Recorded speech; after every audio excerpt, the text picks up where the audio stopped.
है, सुनोगे? अब क्या पढ़ना हम लोग को? मानव श्वसन तंत्र पढ़ना है, ठीक है? ह्यूमन रेस्पिरेटरी सिस्टम, यानी मानव जो है किस अंग तंत्र के द्वारा गैसों का आदान प्रदान करता है, इस क्रिया को पढ़ना है, ठीक है? और जब मानव गैसों का आदान प्रदान करेगा तो उसे क्या बोलेंगे? ब्रीदिंग कहेंगे, यही ना? मानव, ये सुनो, बात सुनो, मानव जो है जब गैसों का आदान प्रदान करता है, यानी कि सांस लेता है और सांस छोड़ता है, तो उस क्रिया को क्या कहते हैं? ब्रीदिंग कहते हैं, ठीक है? और एक और बात सुनो, ये ब्रीदिंग की क्रिया जो है मानव के शरीर में किसी खास अंग तंत्र के द्वारा संपन्न की जाती है। उस अंग तंत्र को क्या कहते हैं? तो श्वसन तंत्र कहते हैं, ह्यूमन रेस्पिरेटरी सिस्टम कहते हैं। और ह्यूमन रेस्पिरेटरी सिस्टम जो है ये कहाँ पाया जाता है? ये पीछे क्या कर रहा है तू लोग? देखो, तो ह्यूमन रेस्पिरेटरी सिस्टम मानव में कहाँ पाया जाएगा? चेस्ट कैविटी में पाया जाता है, उसको थोरैसिक कैविटी भी कहा जाता है। थोरैसिक कैविटी, हिंदी में कहेंगे वक्ष गुहा। ये छाती जो है इसके अंदर खाली स्थान है ना, जैसे कि मुर्गी जहाँ कटती है वहाँ पे देखा होगा तो लोग, बकरा वगैरह कटता है सब, तो काट के लटका देता है लोग बकरी को, अंदर से पूरा खींच के बाहर कर देता है, तो अंदर छाती के अंदर खाली जगह दिखाई देता है। तो उसी खाली जगह को क्या कहेंगे? Thoracic cavity, chest cavity, Hindi में वक्ष गुहा कहेंगे, ठीक है? तो हम लोग का श्वसन तंत्र जो है ये कहाँ रहता है? थोरैसिक कैविटी में, यानी कि चेस्ट कैविटी में उपस्थित रहता है, ठीक है? और इस श्वसन तंत्र के यानी रेस्पिरेटरी सिस्टम की मुख्यतः 3 भाग होते हैं। कौन कौन से? तो सबसे पहले नोज, यहाँ दिखाई दे रहा है। दूसरे नंबर पे क्या आता है? विंड पाइप या ट्रैकिया, ट्रैकिया हम लिख लेते हैं। तीसरे नंबर पे क्या आता है? लंग्स। लंग्स कितने दिखाई दे रहे हैं? 2। तो ये हो गए लंग्स। ऐसे जो है हमारे रेस्पिरेटरी सिस्टम के 3 मेन पार्ट हो गए, 3 मेन ऑर्गन हो गए, और इन्हीं के मिलने से क्या बना है? हमारा रेस्पिरेटरी सिस्टम बना है, एक ऑर्गन सिस्टम बना है, जिसमें सबसे पहले हम लोग क्या पढ़ना है? नोज के बारे में पढ़ना है, ठीक है? इसमें क्या पढ़ना है हम लोग को? नोज, नाक के बारे में पढ़ना है। अब तो लोग बताओ नोज के बारे में क्या जानते हो? नोज क्या है, नाक क्या है? देखो ना, ये सुनो, बात सुनो, नाक जो है हमारे श्वसन तंत्र का सबसे पहला अंग है, जिसके द्वारा श्वसन तंत्र बाहर की ओर खुलता है, यही ना? ये पूरा श्वसन तंत्र बना है। आइए हो गया नाक, इसी से नहीं ये बाहर की ओर खुल रहा है, यानी गैसों के आदान प्रदान में, यानी कि ब्रीदिंग की क्रिया में भाग लेने वाला सबसे पहला अंग कौन है? नाक है, ठीक है? इसके द्वारा श्वसन तंत्र बाहर की ओर खुलता है, यही ना? तो सबसे पहला अंग हो गया, लिख देंगे फर्स्ट ऑर्गन, यानी कि पहला अंग हो गया किसका? श्वसन तंत्र का, ठीक है? और इसी के द्वारा क्या होता है? तो श्वसन तंत्र बाहर की ओर खुलता है, ठीक है? तो क्या कह देंगे इसको? Opening, opening of respiratory system, RS respiratory system. Respiratory system का क्या हो गया? ये ओपनिंग हो गया, respiratory system, opening of respiratory system, यानी कि श्वसन तंत्र का ऊपर का ये खुला हुआ भाग हो गया, ठीक है? अब देखो ये नाक जो है ना, इस नाक के अंदर खाली स्थान होता है, ये जो है इसमें खाली स्थान है ना, तो नाक में अंदर क्या होता है? खाली स्थान होते हैं, जिसे क्या कहा जाता है? नजल कैविटी कहा जाता है, नजल कैविटी। नाक के अंदर के खाली स्थान को क्या कहेंगे? Nasal cavity. हिंदी में कहेंगे नासिका गुहा, हाँ, नजल कैविटी को नासिका गुहा कहेंगे, जब लिखवाएंगे तब लिखवा देंगे, ठीक है? देखो, तो नजल कैविटी यानी नाक के अंदर का खाली स्थान हो गया। अब बात सुनो, ये नजल कैविटी नाक से बाहर की ओर खुलती है। ये नाक जो है इसमें बाहर की ओर 2 छिद्र दिखाई देते हैं ना, इस छिद्र को क्या कहते हैं? नोस्ट्रिल कहते हैं। देखो ये नाक जो है इसके बाहर की ओर 2 छिद्र दिखाई देते हैं, ये, तो इन दोनों छिद्र को क्या बोलेंगे? नोस्ट्रिल। क्या हो गए? ये नोस्ट्रिल हो गए।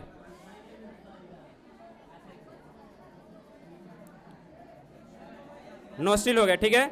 इसको नेयर भी कहेंगे, नोस्ट्रिल को नियर, यानी कि ये सुनो, नाक जो है इसके सामने, नाक में 2 छिद्र है जिसके द्वारा हम लोग सांस लेते हैं या छोड़ते हैं।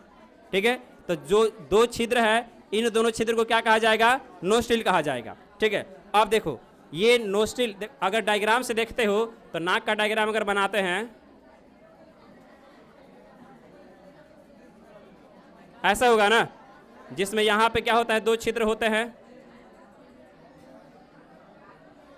ये 2 छिद्र है ना।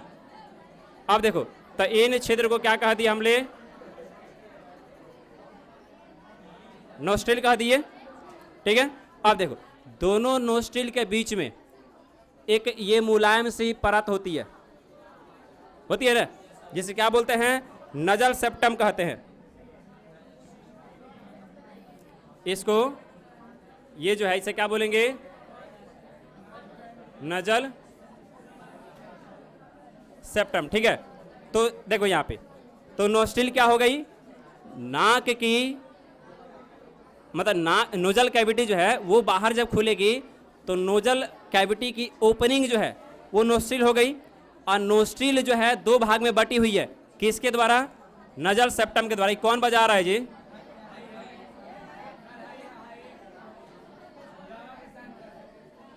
Nasal septum. ये सुनो, तो नजल सेप्टम के द्वारा क्या है? हमारी नजल कैविटी 2 पार्ट में बटी हुई है। ये इतना क्लियर हो गया। अब देखो नजल कैविटी जो है, नजल कैविटी के 3 भाग होते हैं। कौन कौन से 3 भाग होते हैं? देखो, सबसे पहले नाक का ये आगे का भाग, ये वाला, इसे क्या बोलेंगे? वेस्टिब्यूल। इसको अलग बनाना पड़ेगा, इसको मिटाते हैं। ये जो है आगे वाले भाग को क्या बोल देंगे? वेस्टिब्यूल कह देंगे। नजल कैविटी का पहला भाग क्या कहलाएगा? वेस्टिब्यूल कहलाएगा। जहां पे बाल पाए जाते हैं, नाक के अंदर बाल होते हैं ना, तो नाक के अंदर जहां पे बाल पाए जाते हैं उसे क्या बोल देंगे? वेस्टिब्यूल कह देंगे। ठीक है, और नाक का दूसरा भाग, वेस्टिब्यूल के बाद आएगा ऑल्फैक्टरी। ये जो है ये क्या कहलाएगा? ऑल्फैक्टरी कहलाएगा। इसे बोल देंगे ऑल्फैक्टरी।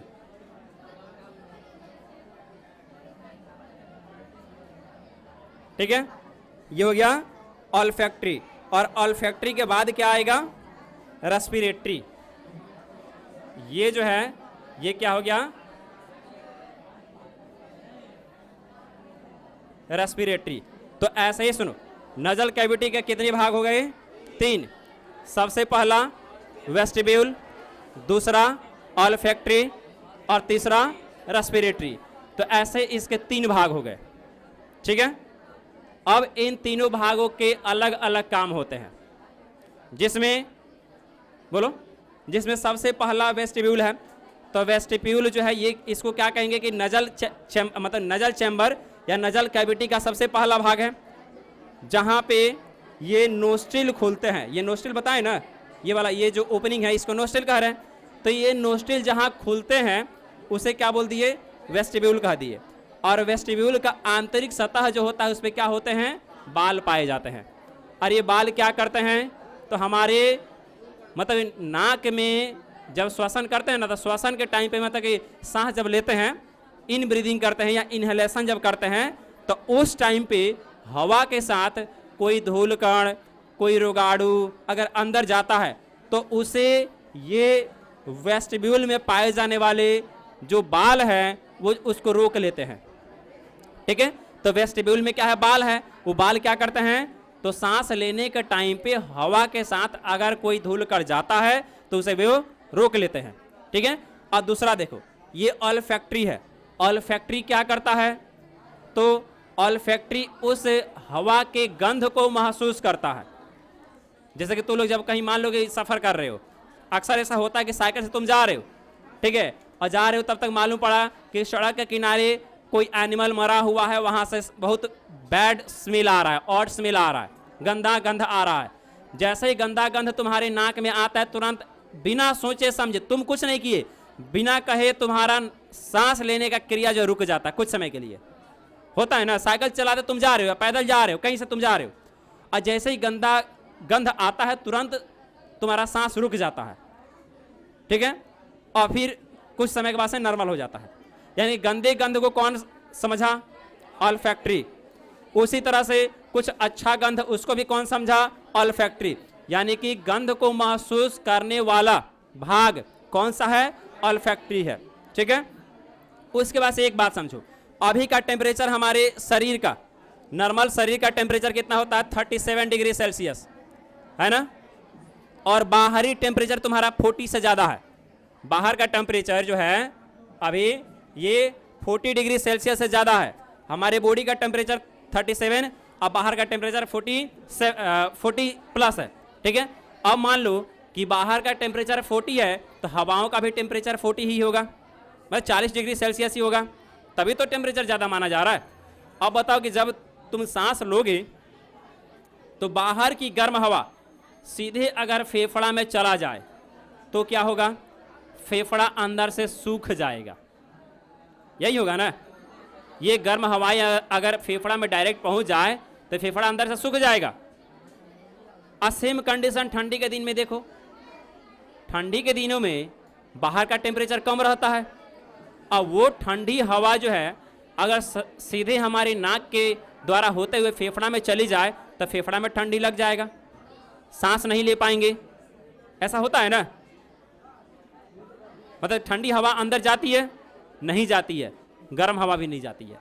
क्यों नहीं जाती है? तो देखो इसका रीजन समझो। ये रेस्पिरेटरी जो है ना, ये क्या करता है? तो हवा के टेम्परेचर को चेंज करता है। रेस्पिरेटरी रीजन जो है ये क्या करता है? हवा के टेम्परेचर को चेंज करता है। यानी कि अभी जो हम लोग सांस ले रहे हैं तो बाहर का टेम्परेचर 40 डिग्री है, ठीक है। अब 40 डिग्री है तो हवा भी गर्म है 40 डिग्री सेल्सियस पे, और जैसे सांस लोगे तो 40 डिग्री सेल्सियस तापमान पे गर्म हवा जैसे तुम्हारे नाक के रेस्पिरेटरी पार्ट में आएगा ना, यहाँ पे क्या होगा? वो ठंडा हो जाएगा। क्यों ठंडा होगा? क्योंकि इसके आंतरिक सतह पे कुछ म्यूकस लगे रहते हैं। वैसे म्यूकस तो चारों तरफ है, लेकिन यहाँ पे इस हवा को क्या होता है? नमी मिलती है, पानी की मात्रा मिलती है, और पानी की मात्रा मिलने से क्या होता है? हवा का टेम्परेचर कम हो जाता है, ठीक है। पानी की मात्रा मिलने से हवा का टेम्परेचर क्या होता है? कम हो जाता है, और हमारे शरीर के तापमान के लगभग बराबर हो जाता है। और जब हवा जो है शरीर के तापमान के बराबर उसका तापमान हो जाएगा तब वो फेफड़ा में आएगा, कोई दिक्कत नहीं है। ठीक यही काम सुनो, ठीक यही काम ठंडी के दिनों में होता है।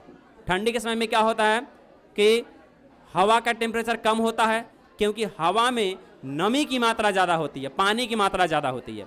और जब सांस लेते हो तो तुम लोग महसूस किए हो, जब ठंडी के दिनों में जब सांस लेते हो तो बिना सर्दी के ही नाक से पानी आता है। सर्दी नहीं है फिर भी नाक से पानी आएगा। ऐसा होता है। ऐसा किस लिए होता है? देखो शांत रहो पहले। देखो ये बाहर की ठंडी हवा जब सांस लेते हैं हम लोग इन्हेलेशन करते हैं तो बाहर की ठंडी हवा नाक में अंदर जाती है, और जब नाक में जाती है तो हवा में क्या है? पानी की मात्रा है। तो ये रेस्पिरेटरी मतलब भाग जो है नाक का, ये क्या करता है? एक्स्ट्रा जो पानी है उसको छान के अलग कर देता है और उसको बाहर गिरा देता है, ठीक है। यानी कि बाहर का अगर हवा का टेम्परेचर मान लो 10 डिग्री सेल्सियस है तो 10 डिग्री सेल्सियस तापमान का हवा अंदर नहीं आएगा। ये रेस्पिरेटरी जो पार्ट है ना, ये क्या करेगा? हवा के तापमान को 37 डिग्री कर देगा, 37 डिग्री कर देगा, और तब उसको आगे भेजेगा। तो कैसे करेगा? तो सबसे पहले उस हवा में एक्स्ट्रा जो पानी की मात्रा थी उसे बाहर कर दिया, जो नाक से बाहर आ जाता है, और फिर हवा के टेम्परेचर को 37 करके तब फेफड़ा में भेजता है। तो ऐसे जो है क्या होता है? ये मतलब कि नाक का रेस्पिरेटरी पार्ट हवा के तापमान को बदलने का काम करता है, ठीक है। तो ये जो है हमारे नाक के हर एक भाग के बारे में रहा, उनका काम रहा। तो नाक के कितने भाग? 3 भाग हो गए। सबसे पहले वेस्टिब्यूल, दूसरा ऑल्फैक्टरी, तीसरा रेस्पिरेटरी, ठीक है। ऑल्फैक्टरी वेस्टिब्यूल का काम क्या हो गया? तो वेस्टिब्यूल में बाल है जो हवा के साथ आने वाले धूल कण को रोकते हैं। दूसरा ऑल्फैक्टरी, ये क्या करता है? हवा के गंध को महसूस करता है।